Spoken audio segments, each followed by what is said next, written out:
밤 8시 30분 서울의 한 오피스텔. 35살 마케터 민재 씨는 책상 앞에 멍하니 앉아 있습니다. 타박타박. 책상 위로 펜을 굴리는 소리만이 건조하게 울려 퍼집니다. 그의 앞에는 다이어리가 펼쳐져 있습니다. 유튜브에서 성공한 사람들이 입을 모아 말하던 그 마법의 습관, 감사일기를 쓰기 위해서죠. 민재 씨는 한숨을 푹 내쉬며 억지로 펜을 줍니다. 1번. 오늘도 건강하게 일할 수 있는 환경에 감사합니다. 2번. 무사히 하루를 마치게 해준 가족들에게 감사합니다. 글씨는 정갈하지만 그의 표정은 죽은 사람처럼 텅 비어 있습니다. 머리로는 분명 알고 있습니다. 감사해야 한다는 거. 내 처지가 누군가에게는 부러운 일상일 수 있다는 거. 그런데 이상합니다. 가슴속에서는 아무런 느낌이 없습니다. 글을 쓰며 잠깐 괜찮아지는 것 같다가도 일기장을 덮는 순간 거대한 공허함이 다시 밀려옵니다. 나는 왜 이렇게 매사가 안 풀리고 꼬여있지? 민재 씨는 결국 펜을 던져버리고 두 손으로 얼굴을 감싸집니다. 혹시 당신도 이런 밤을 보내본 적 있으신가요? 하루를 마치고 억지로라도 긍정적인 생각을 쥐어짜내보려 하지만 남는 건 지독한 허무함 뿐이었던 날들. 사람들은 보통 여기서 이렇게 결론을 내립니다. 내가 부족한가 보다. 내가 원래 긍정이 안 되는 꼬인 사람인가 보다. 그래서 더 노력하고 더 무리해서 감사하려 애를 씁니다. 하지만 이건 당신의 성격이나 인성의 문제가 아닙니다. 당신이 감사할 수 없는 진짜 이유는 이미 당신의 뇌가 어떠한 긍정도 보상으로 느끼지 못하는 마비 상태로 바뀌었기 때문입니다. 뇌가 반응하지 않는 감사는 평생 억지로 해야 하는 고문 같은 숙제일 뿐입니다. 오늘 우리는 왜 당신이 아무리 긍정하려 애써도 인생이 변하지 않았는지 그 잔인한 뇌과학적 구조를 해부하겠습니다. 그리고 억지로 하는 감사가 아니라 뇌의 보상 시스템 자체를 완전히 리셋하는 구체적인 방법을 지금 바로 알아보겠습니다. 이 채널에서는 매주 당신의 마음을 조금 더 깊이 이해하는 이야기를 전합니다. 아직 구독하지 않으셨다면 지금 구독 버튼을 눌러두시면 다음 이야기도 놓치지 않으실 수 있어요. 시간을 조금 되돌려 오늘 오후 4시 민재 씨는 한 달 동안 매달렸던 중요한 기획안을 무사히 통과시켰습니다. 팀장님에게 수고했어. 이번 기획 좋네. 라는 칭찬도 들었죠. 자리에 돌아와 따뜻한 커피를 한 모금 마실 때까지만 해도 그는 꽤 기분이 좋았습니다. 나름대로 최선을 다했고 결과도 나쁘지 않았으니까요. 그런데 잠시 머리를 식힐 겸 무심코 들어간 인스타그램이 모든 것을 망쳐버렸습니다. 화면 속에는 대학 동기 재훈이 방금 출고한 번쩍이는 외제차 앞에서 활짝 웃고 있는 사진이 떠 있습니다. 심지어 해시태그에는 35세 선물, 영앤 리치가 적혀있죠. 그 순간 민재 씨의 심장이 철렁 내려앉습니다. 방금 전까지 그를 뿌듯하게 만들었던 팀장님의 칭찬은 순식간에 쓰레기처럼 하찮게 느껴집니다. 나는 한 달 내내 야근해서 겨우 월급 루팡이나 면했는데 쟤는 벌써 저만큼 갔네. 커피의 온기는 사라진 지 오래고 등줄기에는 서늘한 열등감이 피어오릅니다.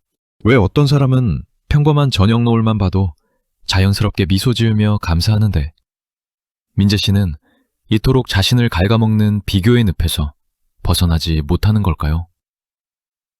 그가 유독 꼬인 사람이라서? 절대 아닙니다. 당신이 알아야 할 첫 번째 진실은 감사가 안 되는 이유는 노력의 차이가 아니라 뇌가 설정한 기준의 차이라는 것입니다. 대부분의 사람들은 자신이 불행한 이유를 성격 탓으로 돌립니다. 하지만 문제는 당신의 마음가짐이 아니라 당신의 뇌가 세상을 해석하는 기계적인 메커니즘 그 자체에 있습니다. 지금 민재 씨의 뇌 속에서는 그가 의식하지도 못하는 사이에 아주 치명적인 에러가 발생하고 있는 중입니다. 우리가 흔히 행복 물질이라고 부르는 신경 전달 물질이 있습니다. 바로 도파민이죠. 하지만 뇌과학의 관점에서 보면 도파민은 단순히 우리를 기분 좋게 만들어주는 마법의 물약이 아닙니다. 영국 유니버시티 칼리지 런던 UCL의 신경과학 연구진이 학술지 네이처에 발표한 논문에 따르면 도파민의 진짜 정체는 행복이 아니라 기대 대비 결과를 계산하는 오차장치, 프리딕션 에러입니다. 이게 무슨 뜻일까요? 당신이 예상했던 것보다 현실의 결과가 더 좋으면 뇌는 도파민을 분비합니다. 반대로 기대했던 것보다 결과가 부족하면 도파민 수치는 곤두박질 칩니다. 이때 우리는 만족과 기쁨을 느끼거나 반대로 지독한 실망과 허물을 느끼게 되는 거죠. 여기서 가장 소름 돋는 핵심이 하나 있습니다. 우리의 뇌는 절대로 눈앞에 벌어진 객관적인 현실을 기준으로 행복을 판단하지 않는다는 사실입니다. 뇌는 오직 내가 설정해둔 기배 기준과 비교해서만 채점을 매깁니다. 인재 씨가 기획안을 통과시켰을 때 객관적으로 보면 분명 칭찬받을 만한 좋은 성과였습니다. 하지만 그의 뇌 속 기준이 동기 재훈이처럼 외제차를 끌 정도의 압도적인 성공에 맞춰져 있다면 어떻게 될까요? 기획안 통과라는 소소한 결과는 도파민을 분비시키기는커녕 턱없이 부족한 실패로 계산되어 버립니다. 누군가는 같은 월급을 받고도 따뜻한 치킨 한 마리에 감사하지만 누군가는 계속해서 억울함과 부족함을 느끼는 이유가 바로 여기에 있습니다. 당신의 뇌는 당신이 얼마나 가졌는지를 보는 게 아닙니다. 당신이 어디를 올려다보고 있는지 그 기준점과의 거리만을 계산하고 있을 뿐입니다. 당신은 나름대로 뼈를 깎는 노력을 해왔습니다. 예전보다 월급도 올랐고 나름의 성과도 이뤘죠. 그런데 왜 만족이 없을까요?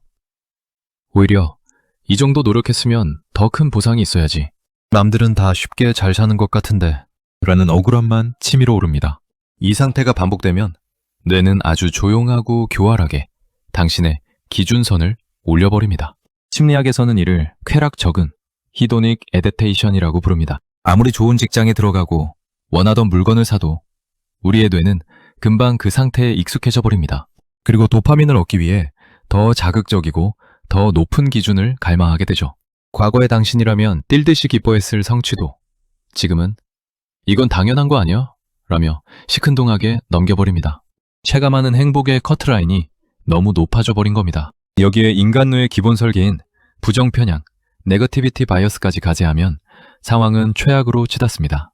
원시시대 우리 조상들은 생존하기 위해 따뜻한 햇살 근정을 즐기기보다 숲을 속 바스락거리는 맹수의 소리 위협, 결핍에 더 민감하게 반응해야 했습니다. 즉, 인간의 뇌는 본능적으로 잘된 것 9가지보다 맥에 부족한 단 1가지를 더 크고 강렬하게 기억하도록 세팅되어 있습니다. 하루 종일 좋은 일이 많았어도 누군가 스치듯 던진 무례한 말 한마디나 동기의 자랑 섞인 사진 한 장이 하루 전체의 기분을 지옥으로 끌고 가는 이유입니다. 당신의 뇌는 지금 이 부정편향이 병적으로 과하게 강화된 상태입니다. 상황이 아무리 좋아져도 뇌의 레이더는 자동으로 내가 가지지 못한 것만 집요하게 찾아내어 당신을 괴롭히고 있는 것입니다. 이런 참담한 상태에서 억지로 그래도 감사하자라고 마음먹으면 어떤 일이 벌어질까요? 뇌는 콧방귀를 낍니다. 장난해? 쟤는 저만큼 앞서가는데 고작 이딴 걸로 만족하라고? 감사하려 할수록 머릿속에서는 오히려 더 날선 비교가 튀어나오고 긍정하려 할수록 속은 텅 빈 것처럼 공허해집니다. 이 미묘하고 찝찝한 감정, 이것이 바로 당신이 매일 밤 감사일기를 쓰면서도 끝내 눈물을 훔쳤던 진짜 이유입니다. 이때 사람들은 스스로를 향해 가장 날카로운 칼날을 돌립니다. 나는 왜 이렇게 꼬인 인간일까? 남들은 작은 것에도 잘만 감사하는데 나는 왜 이것조차 안 되지? 하지만 당신, 제발 그 자책을 멈추세요. 당신이 지금 감사를 느끼지 못하는 건 바닥에 거대한 구멍이 뚫린 물통에 계속해서 물을 붓고 있는 것과 같습니다. 통이 깨져서 물이 다 새어나가고 있는데 물을 더 열심히 붓지 않는다고 스스로를 탓하는 꼴입니다. 노력합니다. 조금 나아집니다. 하지만 만족은 없습니다. 다시 남과 비교합니다. 또 부족함을 느낍니다. 이 지독한 쳇바퀴가 수백 번 구르고 나면 결국 당신의 마음속에는 서늘한 문장 하나가 자리 잡게 됩니다. 어차피 노력해도 안 돼. 난 항상 부족할 거야. 이 순간부터 당신의 영혼을 갉아먹는 무서운 무기력이 시작됩니다. 당신은 긍정성이 부족한 것이 아닙니다. 의지가 나약한 것도 아닙니다. 그저 당신의 도파민 보상 시스템이 단단히 고장나버렸을 뿐입니다. 그리고 이 상태를 그대로 방치하면 당신은 평생 좋은 것을 보고도 기쁨을 느끼지 못하는 감정의 불구가 되어버릴지도 모릅니다. 얼마나 외로우셨습니까? 남들 앞에서는 잘 지내, 감사하지 뭐 라며 허허 웃어 보이면서도 혼자 남겨진 방 안에서는 끝없는 남들과의 비교에 숨이 막혔을 당신. SNS 속 화려한 타인의 삶을 훔쳐보며 초라한 내 방구석의 현실을 저주했던 수많은 밤들. 혹시 이런 나를 누군가 알아채면 어쩌나. 나를 옹졸하고 속 좁은 사람으로 비웃지 않을까. 전전긍긍하며 스스로를 얼마나 닥달해 오셨습니까?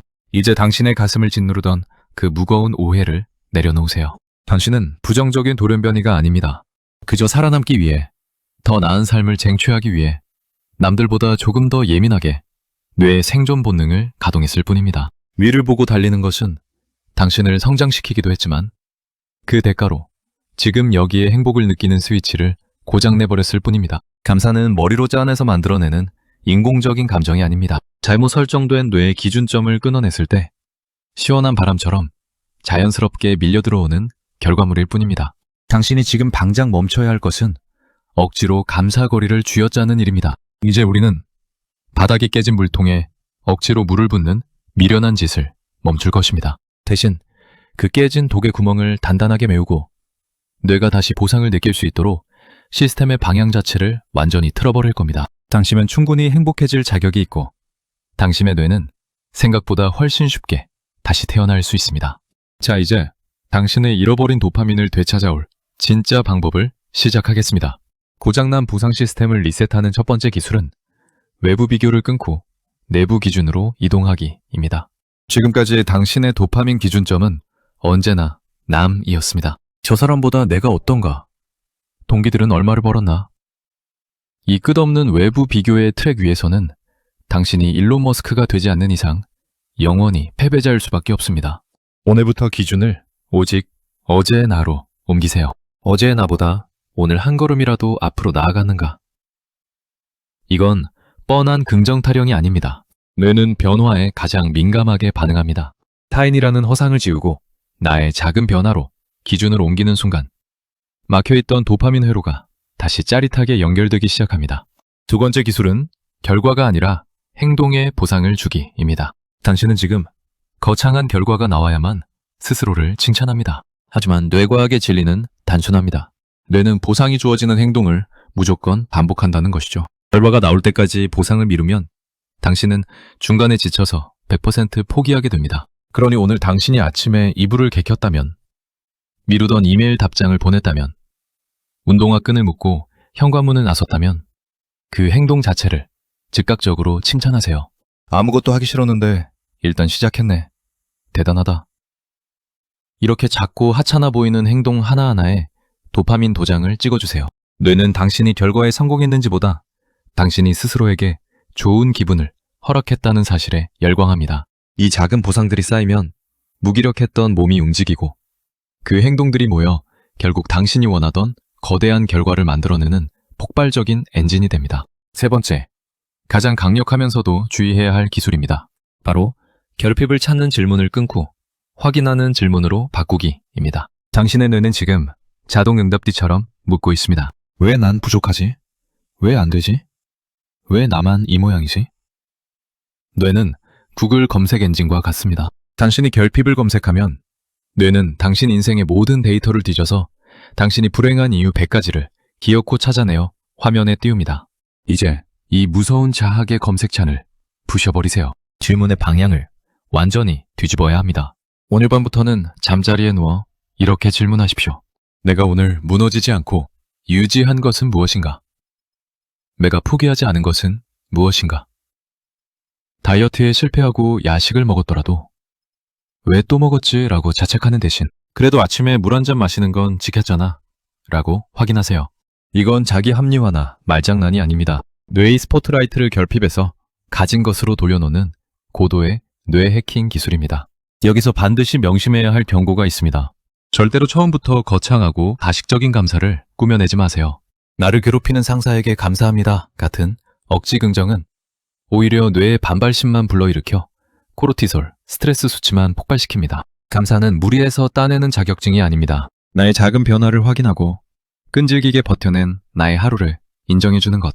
그 단단한 토대 위에서만 진짜 감사의 싹이 될 수 있습니다.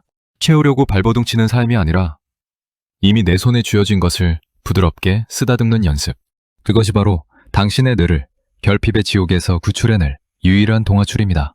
다음날 아침, 민재 씨의 방 안으로 눈부신 햇살이 쏟아집니다. 어젯밤 자신을 올가매던 빈 다이어리를 덮어버린 그는 오랜만에 단잠을 잤습니다. 알람이 울리자 몸을 일으킨 그는 문득 거울 앞을 지나치다 자신의 얼굴을 바라봅니다. 여전히 외제차는 없고 출근길 지하철은 숨이 막힐 테지만 거울 속 민재 씨의 눈빛은 전과 다르게 단단하고 고요합니다. 그는 어제보다 단 1% 나아질 자신의 오늘을 상상하며 비식, 옅은 미소를 짓습니다. 당신은 지금까지 감사를 모르는 매정한 사람이 아니었습니다. 그저 세상이 만들어 놓은 거대하고 폭력적인 기준표 안에서 길을 잃고 상처 입은 채 웅크려 있었을 뿐입니다.